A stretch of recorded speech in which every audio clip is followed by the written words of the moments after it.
नमस्कार दोस्तों, जय महाराष्ट्र। जागो इंडिया जागो में आपका फिर से एक बार हार्दिक स्वागत है। दोस्तों, आज हम बात करेंगे कि भाड़े के लिए फॉर्म कैसे भरें। नोडल ऑफिसर को मेल करना है और सर्कुलर 153 के हिसाब से एआर को फॉर्म जो उनके जो फॉर्मेट्स है उसे कैसे भरना है। बहुत लोगों के क्वेश्चंस आते हैं, फ़ोन करते हैं, मैसेज देते हैं कि सर ये फॉर्म कैसे भरना है। तो बहुत लोग कई लंबे से भी आते हैं फॉर्म भरवाने के लिए, उनको भी फॉर्म भर के दिया जाता है कि भाई ऐसे फॉर्म भरिए। तो आज हम सीखते हैं कि भाड़े के लिए जो फॉर्म का नमूना दिया गया है उसको हम कैसे भरें। अब इसमें जो नोडल ऑफिसर्स के नमूना जो है फॉर्म है वो और 153 सेम है, कोई फ़र्क नहीं है। सिर्फ नोडल ऑफिसर को जो दिया गया है उसके अंदर ये बताया गया कि नोडल ऑफिसर का फॉर्म है, और जो 153 में गया है उसके अंदर खाली दिया है कि आपको भाड़े नहीं मिले उसके लिए एप्लीकेशंस। तो आइए दोस्तों शुरुआत करते हैं हम कि जो भाड़े के लिए फॉर्म भरे जाते हैं वो कैसे भरे जाते हैं, मेल कैसे करते हैं, ये भी हम आपको समझाएंगे। तो पहले शुरुआत करते हैं फॉर्म कैसे भरें। तो दोस्तों फॉर्म कैसे भरे, पहले आपका आएगा अर्जदारांचे नाव। तो जो भी अप्लीकेंट है, जिनका झोपड़ी धारक है, जिनका एनेक्शल 2 में नाम है, उनका आप पूरा नाम लिखिए, फिर सध्या राहत असलेला पत्ता, मतलब आप इस समय कहाँ रह रहे हैं। आपको जो आपकी झोपड़ी थी वहाँ का एड्रेस नहीं डालना है, जहाँ पे आप रह रहे वो एड्रेस डालिए। आप भाड़े पे रह रहे हैं या किसी रिश्तेदार के यहाँ रहे, जो भी एड्रेस है वो आप पुटअप कीजिए। उसके बाद मोबाइल क्रमांक, तो आपका मोबाइल नंबर लिखिए। फिर आधार क्रमांक असल्यास, तो आधार का जो नंबर है वो आपको लिखना है। जो आधार का 12 डिजिट आता है वो नंबर आपको लिखना है। फिर दूसरा पॉइंट आपका आता है परिशिष्ट 2 मधील अर्जदाराची सध्या स्थिती, मतलब जो भी झोपड़ी धारक है उसकी आज की स्थिति क्या है। उसमें पहला मूल परिशिष्ट 2 मधील अनुक्रमांक पात्र अपात्र। अब अगर आप पहले ही ओरिजिनल एनेक्शल 2 में पात्र हैं तो वहाँ पे आप अपना एनेक्शल नंबर डालिए, और पात्र हैं तो पात्र को टिक किए। वैसे आप पात्र हैं तो ही आप एप्लीकेशन कर सकते हैं, अपात्र को एप्लीकेशन का राइट्स नहीं है। सॉरी। फिर दूसरा दिया पुरवणी परिशिष्ट 2 मधील अनुक्रमांक। अगर आपका पात्रता बाद में हुआ है, आपकी सप्लीमेंट्री निकली है, तो नीचे सेकंड नंबर पॉइंट पे सप्लीमेंट्री में जो पात्र हुआ उसका एनेक्शन नंबर डालिए और पात्र पे टिक कीजिए। अब उसमें लिखा है पुरवणी परिशिष्ट 2 मधील पात्र असल्यास त्याची प्रत जोडावी, मतलब इसमें ये लिखा है कि यदि आप पात्र हो। इसमें यदि का तो मतलब ही नहीं होता है, फॉर्म के अंदर गलत लिखा है, क्योंकि फॉर्म तो जो पात्र है वही भर सकते हैं। तो इसमें जो भी आपकी पात्रता है वो एनेक्शल 2 की कॉपी, जो कि मैं पहले से वीडियो में समझा आ रहा हूँ कि पात्र हैं आप तो भी आप अपने एनेक्शल 2 की कॉपी निकाल के रखिए, हो सके तो सर्टिफाई निकाल के रखिए। तो उसमें अंदर उसकी कॉपी अटैच करना है, वो मैं आपको डॉक्यूमेंट्स बाद में बताता हूँ, लेकिन ये अभी इसमें लिखा है तो बता रहा हूँ मैं। फिर योजना से नाम और पता, आपका जो भी स्कीम है उसमें सोसाइटी का नाम और उसका एड्रेस, विकास से नाम और पूर्ण पत्ता।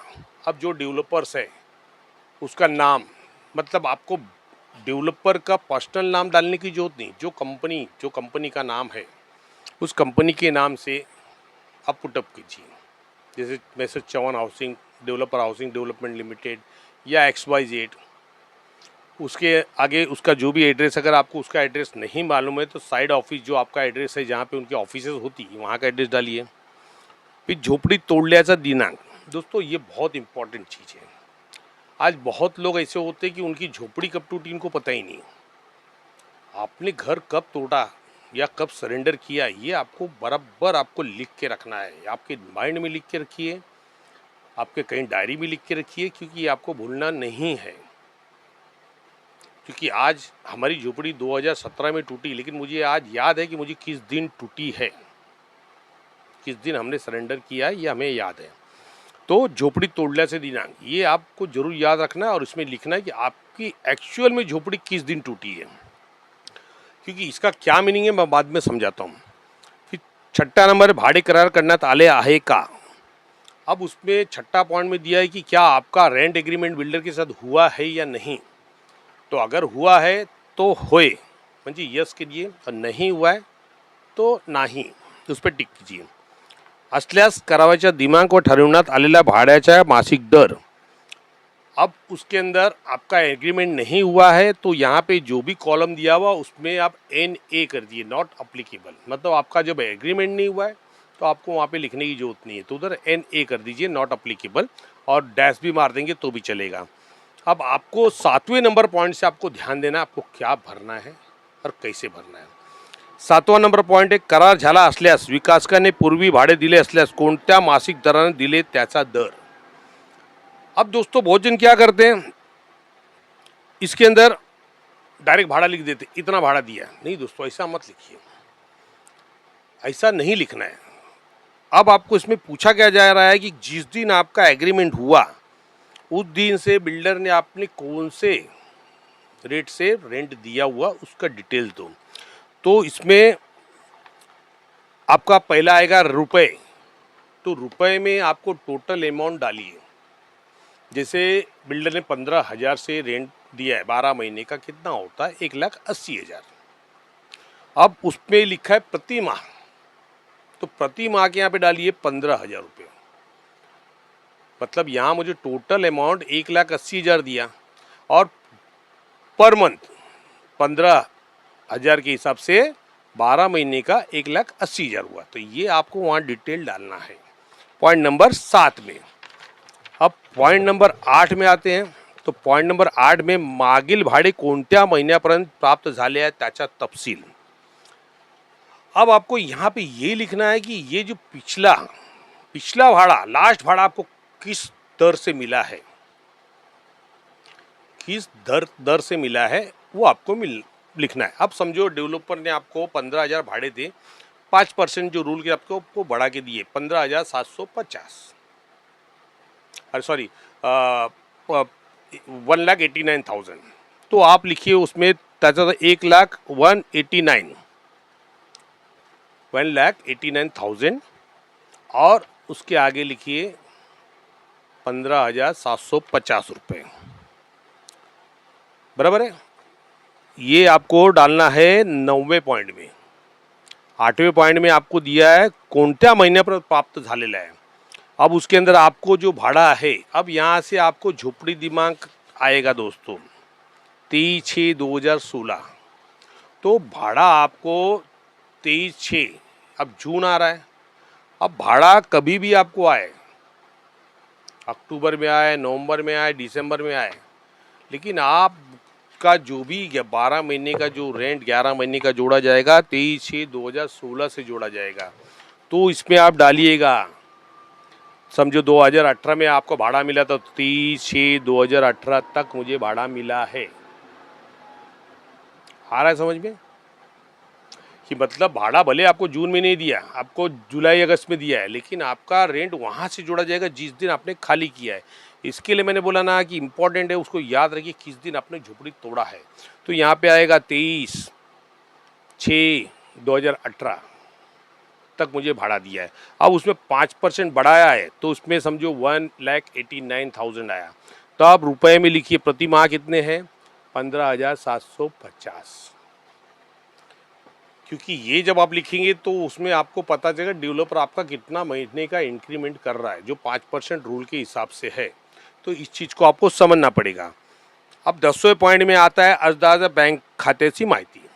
अब इसके अंदर आपको बैंक खाता का क्रमांक, नंबर 1 बैंक खाता, जो अभी आपका अकाउंट नंबर है वो अकाउंट नंबर साफ शब्दों में लिखिए। फिर बैंक से नाव व पता। अब पते में आपको बहुत पूरा पता नहीं लिखने का, खाली जैसे बैंक ऑफ इंडिया है तो बैंक ऑफ इंडिया, ब्रांच कौन सा है वो लिख दीजिए। फिर IFC कोड, IIFC कोड आता है तो वो IFC कोड उस पर लिखिए और उसके साथ में आपको जो भी आपके क्रॉस चेक, कैंसल चेक होगा, वो आपको अटैच करना है। वो मैं आपको बताता हूँ बाद में। अब इसके बाद ये चीज़ आपकी हो गई। नीचे आपकी सिग्नेचर्स करिए, नाम लिखिए, और उसके बाद बाकी कुछ भरने की जरूरत नहीं है। बाकी कुछ भरने की जरूरत नहीं, क्योंकि बाकी कुछ है ही नहीं। उनका जो एक रिमार्क दिया हुआ है, वो रिमार्क है, पात्र बाद मय असला त्याची पति पति आज करता येईल। मतलब जो भी पात्र सजा अगर मर चुका है तो उसके पत्नी या पती वो अप्लिकेशन कर सकते हैं। जर पत्नी पत्नी या दोघांचे निधन झाले असला उपजात झोपडपट्टी अर्ज करून वारसाची नोंद करावी, त्यानंतर त्यांनी मांग तो वारसा भाड्याबाबत अर्ज करता येईल। अब इस पे ये कह रहा है कि अगर पत्नी पति दोनों मर चुके तो उनके जो भी वारिसदार है वो पहले उपजिलाधिकारी झोपड़पट्टी पुनर्वास प्राधिकरण के थ्रू सर्कुलर 152 के हिसाब से अपना नाम वारसनामा ट्रांसफर करने के बाद ही फॉर्म भरें। यापूर्वी कार्यक्रम भाडेबाज आदेश झाला असल्यास त्याची छायांकित प्रत सोबत जुड़ावी। अब इसके अंदर ये दिया है कि इसके पहले अगर आप इस विषय में भाड़े में अगर आप आए थे और कोई ऑर्डर्स हुआ है तो उसको आप साथ में सब लगाइए। तो दोस्तों ये 153 का मैंने बताया, और सेम फॉर्म आपका नोडल ऑफिसर्स का है, कोई फर्क नहीं है, सेम फॉर्म नोडल ऑफिसर्स का है। अब इसको आपको क्या करना है, इसके साथ में अटैच करना है पहले आपका आधार कार्ड। आधार कार्ड ये करना है, और जो भी कॉपी आप देंगे दोस्तों सेल्फ अटेस्टेड ही देना, सिग्नेचर करके। आधार कार्ड के बाद आपका जो बैंक का डिटेल्स है, आपका अकाउंट नंबर, IIFC कोड, तो उसके लिए अगर आपका पासबुक के अंदर धुंधला आ रहा है तो आपके पास चेक है, तो चेक एक अच्छा रास्ता है कि चेक का फोटोग्राफ्स लगाइए, या ओरिजिनल जो चेक है उसको क्रॉस कर दीजिए, कैंसल्ड करके आप लगा दीजिए। तो उसमें आपके IIFC कोड और अकाउंट नंबर क्लियर दिखाई देंगे। अब उसके बाद दोस्तों आपको 2018 तक भाड़े मिले हैं, तो पिछले भाड़े जो भी मिले हैं उसका जो भी आपके एंट्री है वो आप उसमें अटैच करिए। अब ये एंट्री अटैच करने के बाद पहले तो आपने आधार कार्ड लगाया, तो आधार कार्ड के साथ में आपका एनेक्शर की कॉपी पहले लगाइए। आधार कार्ड के पहले एनेक्शर की कॉपी लगाइए, और उस पर आपका जो नंबर है एनेक्शर का उस पर टिक कीजिए या उसको हाईलाइट कीजिए। और ये सब लगाने के बाद, ये होने के बाद इसकी एक जेरोक्स कॉपी निकालिए और डिपार्टमेंट ले जाके डिस्पैच कीजिए। एक कॉपी आपको मिलेगी, एक कॉपी ओरिजिनल कॉपी उनके पास जाएगी। अब ये हो गया आपका 153 का प्रोसीजर कि फॉर्म कैसे भरें। अब ऑनलाइन में क्या करना है, यही सेम चीज़ आपको करना है। इसमें आपको कोई जेरोक्स नहीं निकालना है। आपको ये जो भी चीज़ें आपने भर लिया है, डॉक्यूमेंट लगा लिया है, अब इसको लाइन वाइज आप या तो फोटो करवा लीजिए, फोटो मारिए, या इसको स्कैन करवाइए। स्कैन करवा के आपके जो एरिया के नोडल ऑफिसर्स हैं उनके यहाँ पे जाइए। आप उस एरिया के नोडल ऑफिसर को बोलिए मुझे मेल नंबर दीजिए, मुझे भाड़े के लिए मेल करना है, तो आपको मेल एड्रेस देंगे। और उनका नंबर भी लीजिए दोस्त, मोबाइल नंबर भी लीजिए, क्योंकि प्रॉब्लम्स क्या होते हैं, कभी कभी मेल एड्रेस गलत भी हो जाता है तो पहुंचता नहीं है। अभी मेरे ही एक सब्सक्राइबर है, मुझे कह रहे कि सर मेल जा नहीं रहा है, तो एड्रेस क्या बताइए। अब उस समय मेरे पास पूरी कॉपीज़ थी उनके पूरे डिपार्टमेंट की, जिसके अंदर जितने मेल एड्रेस वगैरह थे तो मैंने कंप्यूटर में डाल के रखा था। अगर वो अवेलेबल हो जाती है तो मैं आपको भेजूंगा, क्योंकि मेरे मोबाइल मैंने खाली किया था, क्योंकि मोबाइल के अंदर बहुत मेमोरी हो गई थी तो मैंने खाली कर दिया था। तो आप इस चीज़ को ध्यान रखिए और मेल जरूर करना, और 153 में भी अप्लीकेशन करिए, क्योंकि मैंने बताया ना, कोर्ट ने रास्ता ऐसा कर दिया है, जो जाना था ऐसा उसको घुमा दिया है। ये कोर्ट ने थोड़ा हमारे साथ गलत किया झोपड़ी धारकों के लिए, और कोर्ट को समझना चाहिए ये जानबूझ के किया गया है ताकि इसमें राहत मिल सके डिपार्टमेंट को और बिल्डरों को। तो दोस्तों आज हमने समझा कि ये फॉर्म, भाड़े का फॉर्म कैसे भरें। हम आने वाले समय में वारसनामा का जो फॉर्म कैसे भरना है ये भी हम आपको बताएंगे, और ऐसे ही एक एक चीज़ बताएंगे, डॉक्यूमेंट्स क्या जोड़ना है, कैसे करना है। एनओसीज बनाना है तो एनओसीज तो आपको मोस्टली बनाना पड़ेगा एडवोकेट से। तो एडवोकेट को आप बोलेंगे तो बना के देगा। अगर खुद बनाना चाहते हैं तो खुद भी आप फॉर्मेट तैयार करके बना सकते हैं, कोई बहुत लंबा नहीं बनाना है उसका। जो भी चीज़ है जो हमारे प्रोसीजर में एनओसीज की दी हुई है मराठी में, उसी को आप मराठी में भी कर सकते हैं, इंग्लिश में भी कर सकते हैं। ऑलरेडी गवर्नमेंट के जो है उसमें एफिडेविट दी हुई है, तो उसके हिसाब से आप तैयार कर सकते हैं, इंग्लिश में भी या अलग से बना सकते हैं। तो ये चीज़ हम अगली वीडियो में सीखेंगे कि जो वारसनामा का फॉर्म कैसे भरना है। तो दोस्तों, आज के वीडियो में अगर आपको समझ में आया कि फॉर्म भरना कुछ प्रॉब्लम्स है तो आप कमेंट कीजिए, हम इस अगली वीडियो में इसका समाधान बताएंगे। और आज की वीडियो अच्छी लगी हो तो कमेंट करिएगा, लाइक करिएगा। दोस्त लाइक तो कीजिए प्लीज़, आप सब्सक्राइब मत कीजिए, चलेगा, मुझे कोई पैसे नहीं कमाना है, लेकिन दोस्तों लाइक कीजिए, कमेंट कीजिए, क्योंकि कमेंट्स करते हैं, लाइक करते हैं तो मुझे भी लगता है शायद मैंने अच्छा वीडियो बनाया, मुझे और अच्छा बनाना चाहिए, थोड़ा सा प्रोत्साहन मिलता है, तो इस चीज़ को करिए। तो अभी आज हमने ये सीखा कि 153 के अंदर में फॉर्म कैसे भरे। नोडल ऑफिसर का फॉर्म सेम है, कोई प्रॉब्लम्स नहीं है। और जिस भी सब्सक्राइबर को ये फॉर्म चाहिए तो आप मुझे व्हाट्सएप पे कांटेक्ट करें और व्हाट्सएप पे मुझे लिख के भेजिए कि भाई मुझे ये फॉर्म का नमूना चाहिए, तो मैं आपको पीडीएफ भेज दूंगा। कि मेरे एक सब्सक्राइबर ने मुझे पीडीएफ फाइल भेजा है, पहले मेरा पीडीएफ फाइल थी, मैंने बताया ना मुझे कंप्यूटर में डाल के रखा हूँ, लेकिन अभी इस समय मेरा मोबाइल खाली हो गया, कुछ नहीं है उसके अंदर। तो दोस्तों इस चीज़ को ध्यान रखिए, वीडियो लंबी हो रही है, अभी हम शॉर्ट ही वीडियो बनाएंगे। धन्यवाद, जय महाराष्ट्र, मिलते हैं अगली वीडियो में।